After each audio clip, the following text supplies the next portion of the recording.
What's going on, guys? I am back with another video with another build, and this is one of the rarest builds on 2K. I love to make centers. I love to make different variations of centers. If you haven't seen my latest video, my most successful, most viewed, most popular video, go to my channel, like, subscribe, and find my Carl Anthony Towns build video. Leave a like, leave a comment, and share that video with your friends. And then come back to this video and do the same. This is another dope build. It can be a comp build, it can be a rec center build, it can be a park build, it can be a my career build. This build is versatile. So, no further ado, we're gonna get into it. Like I said, I'm making a center. This build is gonna be a two-way playmaker of sorts. As you can see, this build has the strongest rebounding, defensive rebounding, other than the pure glass lock. There's no other build on the game that rebounds better than this build, except this specific build here. So the two-way playmaker, defender, however they want to word it, is the next strongest rebounder outside of the pure defense glass lock. And I hate this build. You will never see me make this build. You will never see me put a video out about this build. I think this build is terrible. I'll go into that in another time, because this build, like I said, when 2K first dropped, I predicted that this would be the most used build, and it's one of two. So the most used build, I think, is this one. It's the comp build, it's the stretch, it's the Kevin Love build, Miles Turner build. It's cool, but I still think this build is kind of watery too. So I'm gonna go down to my new favorite build. It's a strong rebounder inside on offense and defense. Let's get a high block rating. You got good post control, pass accuracy, and I'll tell you why the pass accuracy is so important as we move forward. So here we go. The strongest strong suit about having a center is just being stronger than anybody on the court. But personally, I like to have some speed too. So I like this pie chart, or I like to go with the pie chart with a little bit speed, good strength, good vertical, and acceleration. It's 52. That's still a lot faster than most bigs. So yeah, I'm gonna just break down and show you how you can max out each category and the most badges you can get in each category. And then we'll go back and show you how I like to build it. So you can get 14 finishing badges maxed out. And remember, these badges are all going to be gold because you don't have finishing as a primary skill. And it's not really something I like to predicate my game around if it's gold. Unless you're going to go this route, you can go with 10 shooting badges, which is really nice when you're a center and shooting isn't your primary archetype. It's nice to have shooting ability and kind of be like a third tertiary skill. So 14 finishing, or you can get 10 shooting. You cannot get both because you have primary skills in passing and defense. So passing, you can max out at playmaking, you can max out at 18 badges. In defense, I've done this a million times. I even have this build myself. You can max out at 25 defensive badges. 25 is a nice number. I have a two-way athletic that's not online. I haven't shown anybody that build. It's kind of my pro-am go-to, but this build is shaping into being my favorite big. But yeah, he also has 25 defensive upgrades. And we're gonna just kind of hold that there on 25. Just kind of show you where you can allocate those other badge upgrades. So this is kind of what I like to bring him out as. Just kind of raw. He can shoot mid-range for sure. And he can knock down a three with a dime, and if his teammate has floor general, there's a few things that can go into it to give him a good three-point shot. But then again, remember, this is not his primary skill, so having a good mid-range is already allowing for the floor to be spaced, and your team can work around that however they choose.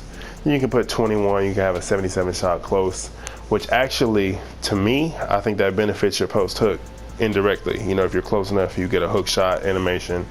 You can drop that hook in just as good as you can drop a shot close, or you can go down and you can get a 51 hook, throw on the deep hooks badge. Now you have a little bit of post offense along with a deep fade. Now we're moving.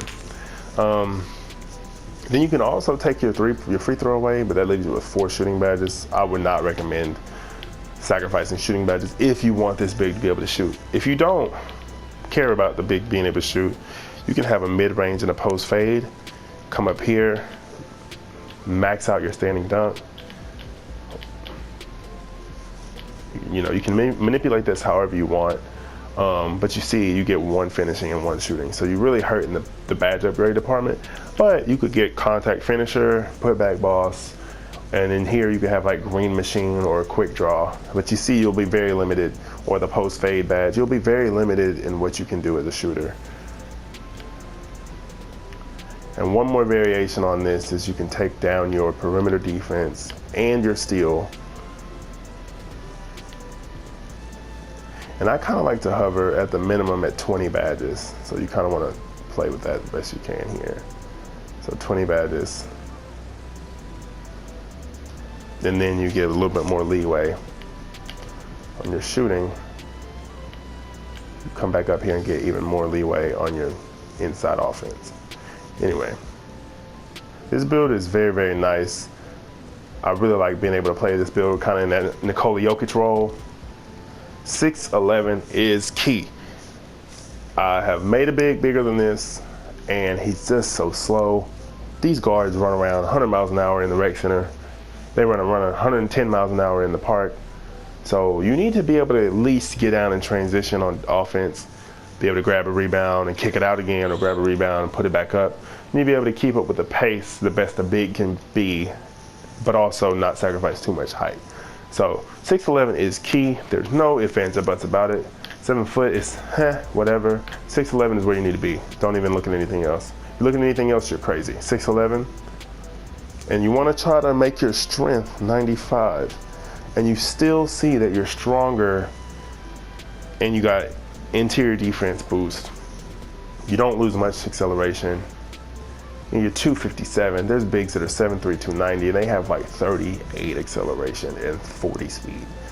That is the most boring way to play the basketball game to me. I like my big to be mobile, be versatile, etc., etc. So 6'11", 256, I believe. Yeah, 256 is the cutoff. So you can have your 95 strength, your 84, you can go 257 and get your 85. Nice, pretty number. 85 interior defense, 95 strength, 62 vert. You see it, you see it, you see it.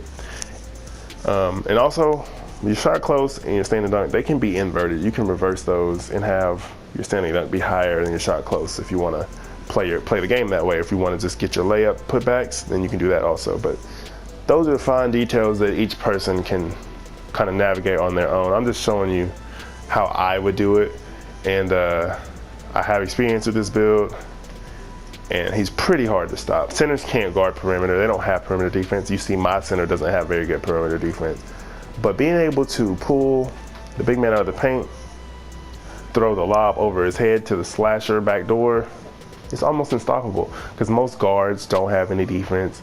The only people that usually have defense are small forwards and the center. Power forward maybe sometimes has defense, but if you get that center to move out of the paint, that's the goal. And you can also still rebound offensive and defensive rebound, and you can also knock down the mid-range and the occasional three, and you can ball handle better than some small forwards. This build is a big, big problem. Wingspan is kind of a preference thing. I like to leave my wingspan neutral, but on this build, I would go down one just to get that nice round number, as having a 70 mid-range and the 61 three-pointer never hurts. You throw a boost on that, you get some help from your teammates, you will be able to knock that three down. And you can, you can knock the three, you knock down the mid-range, you can hit the easy layups, and you play great defense. I mean, this build is really, really solid. Good comp build, you know. It's a high IQ build also. If you have a point guard that's more of a playmaker and they are more selfish with the ball, then you just step out and you shoot the mid-range, you shoot the catch and shoot jumper. If you have point guards that are more aggressive, want to get to the rim, you could essentially ask them, hey, I want to run, you know, kind of a Nikola Jokic point center thing. You run off ball, you know, you come around me, let me set you up for the, you know, guards love to hear that. Let me set you up. Guards love to get points, you know. Most people in this video game, in this community, they just want to score anyway. They don't care how they do it. So this build will fit in a lot of places. You're not sacrificing your interior defense. You're not sacrificing your rebounding, and you're gaining so much on the offensive end by just being able to handle the ball a little bit. And then, you know, this is preference also. Playmaker takeover. I didn't do this on my build, but I can see how it could be beneficial. You could have a playmaking takeover and really fit some of those needle threader passes through and hit some of your shooters in the corner off the screen. It could be very dangerous. But I mean, so can the rim protector, and I don't really like the glass takeover this year. I think it's a little bit overrated. But let's just go playmaker takeover. It's going to give you the two-way playmaker as a center, and as you can see, we just broke the game because Hassan Whiteside is not a two-way playmaker. David Robinson is probably the best you can get out of that, the two-way playmaker. But this build is like a Nikola Jokic with defense. A Nikola Jokic that can bang in the paint, and they can block shots, and they can contest shots on the perimeter, that can rebound, that can shoot, and that can finish. You know, you can tweak the shooting and the finishing however you see fit.